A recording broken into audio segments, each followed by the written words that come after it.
이제 잠시 후면 새해를 맞이하게 될 것입니다. 우리 해마다 하나님의 말씀 중에 성경 한 구절을 집중해 묵상하고 또 새해를 살아가는 그런 지표로 삼고는 하면서 이제 곧 새해를 맞이하게 될 터인데, 오늘 읽으신 히브리서 12장 2절에 있는 말씀, 예수를 바라보자 하는 이 말씀을 새해에 우리가 마음에 품는 성경 말씀으로 그렇게 간직하고 또 이 시간에 짧은 시간이지만 말씀을 나누려고 그럽니다.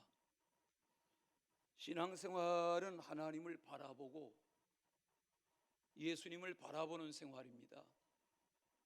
예수님이 이 땅을 떠나실 때에 약속하신 성령을 보내셔서 신약시대 성도들은 주님 계신 동안에 주님을 직접 만나 보며 살았고, 주님 부활 승천하신 이후에 약속하신 성령을 통해서 초대교회의 성도들과 신약시대의 성도들은 주님의 말씀 속에 성령이 인도하심으로 주님을 바라보며 살아가는 신앙생활을 계속해 왔습니다. 물론 구약시대에는 하나님께 주목하는, 하나님의 말씀에 마음을 모으는 그런 신앙생활을 한 것이 맞지요. 사람은 지금 뭘 바라보고 사느냐 하는 것이 그 사람의 나중을 만들어가는 겁니다. 어린 아이들도 마찬가지, 청소년들은 더욱더 청년의 때에 그러한 것처럼 나이가 들어가고 중년을 지내고 노년기가 되어도 사람이 세상을 살아가는 것은 무언가를 다 바라보며 사는 것입니다. 다른 말로 하면 꿈꾸며 살고 소망하며 사는 것입니다. 사람은 마음에 있는 생각이 그 시선으로 옮겨가게 되어 있습니다.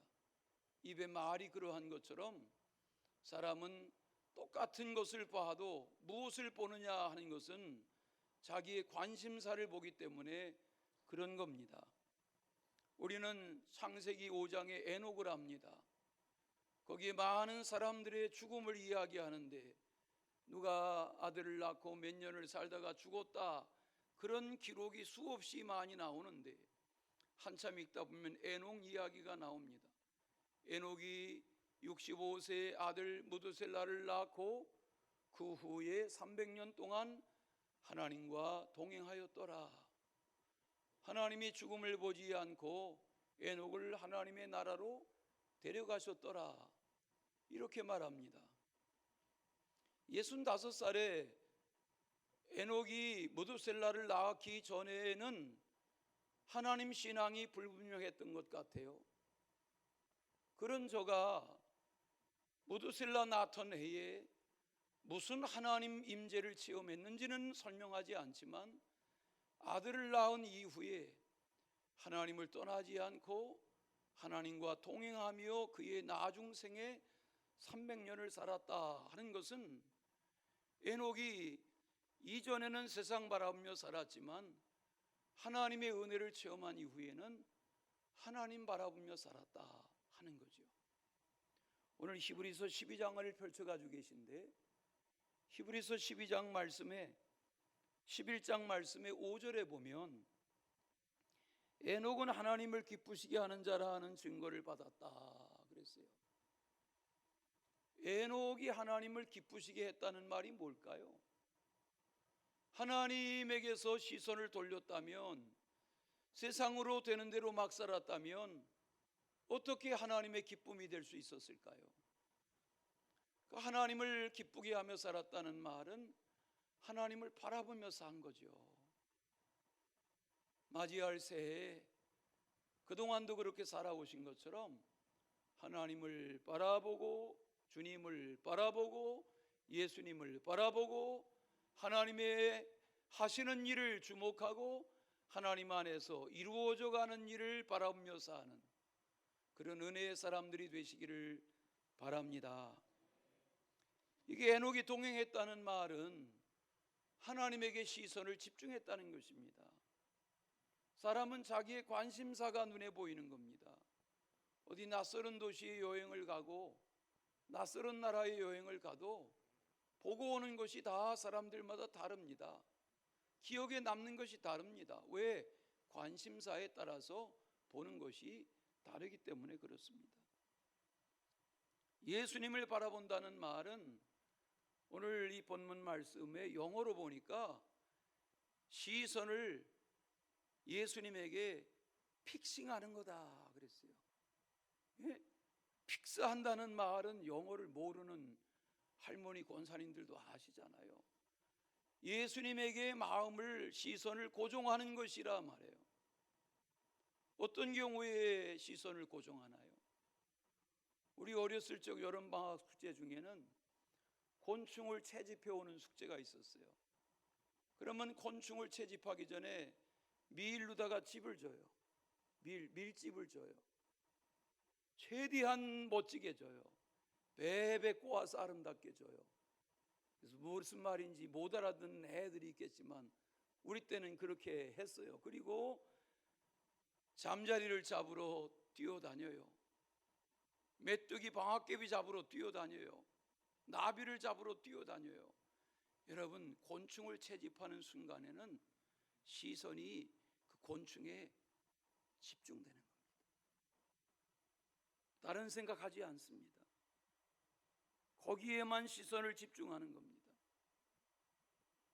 맹수가 먹잇감을 잡기 위해서 시선을 집중하고 마음을 집중하고 숨을 호흡을 조아리는 것처럼 신앙생활은 대강대강 건성건성이 아니라 자나 깨나 예수님에게 시선을 집중하는 것입니다. 물론 세상을 살다 보면 바라보아야 하는 것들이 많죠. 요한일서를 읽다 보면 이제 새해를 맞이하는 우리의 새벽 묵상 분량이 요한 1, 2, 3서인데 요한일서를 읽다 보면 2장 16절에 이런 말씀이 나옵니다. 이는 세상에 있는 모든 것이 육신의 정욕과 안목의 정욕과 이생의 자랑이다 그랬어요. 육신의 정욕, 안목, 보는 것의 정욕, 이생의 자랑이다 그랬어요. 여기에 사로잡히면, 육신의 정욕, 안목의 정욕에 사로잡히면 사람들은 그것만 보며 삽니다. 뭘 먹을까, 뭘 마실까, 뭘 입을까 그러면서 사는 겁니다. 사람이 다 뭔가에 혈안이 되어 있습니다. 돈 좀 많이 벌었으면 좋겠다. 돈 하며 삽니다. 다 성공을 추구하고 출세를 추구하고 명예를 추구하고 인기를 추구하고 그러면서 삽니다. 요즘 10대 소년 소녀들 중에 많은 아이들이요, 우리나라의 10대 소년 소녀 중에 엄청난 아이들이 마음에 품는 우상이 있습니다. 아이돌입니다. 아이돌이 영어로 우상입니다. 누가 아이돌입니까? 야, 나도 저 인기 가수처럼, 나도 저 인기 배우처럼 되고 싶다, 스타가 되고 싶다. 그래서 거기에 몰입합니다. 그러나 여러분, 10만 명, 20만 명, 30만 명이 거기에 아이돌을 마음에 바라보고 살아도 실제 세계적인 그런 인물이 되는 경우는 어쩌다가입니다.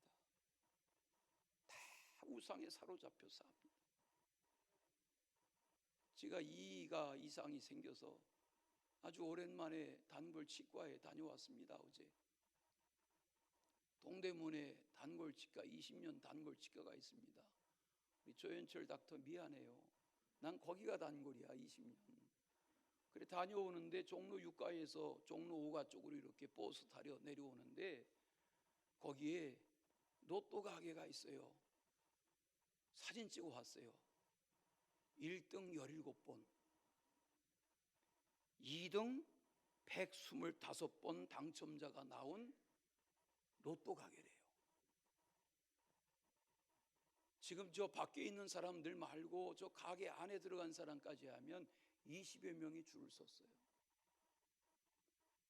여러분, 남의 이야기가 아닙니다. 많은 사람들이 저러고 삽니다. 일주일의 희망을 저기에 둡니다.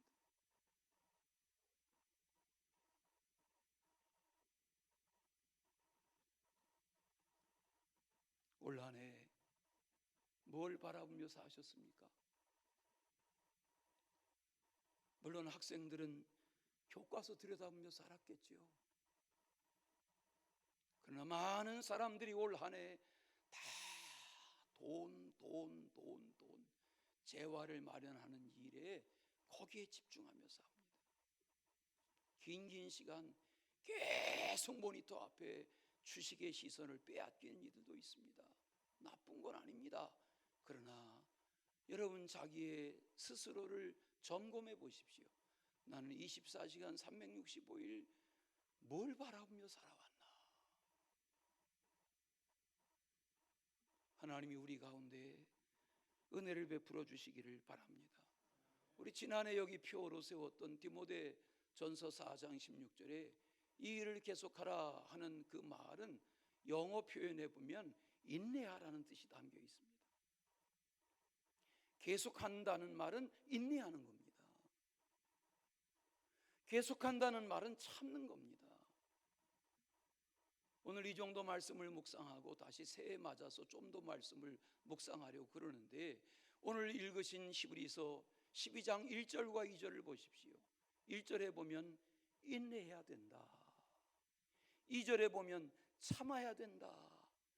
이 표현이 영어 표현에 보면 디모데전서 4장 16절과 똑같은 표현입니다. 참아야 된다는 겁니다.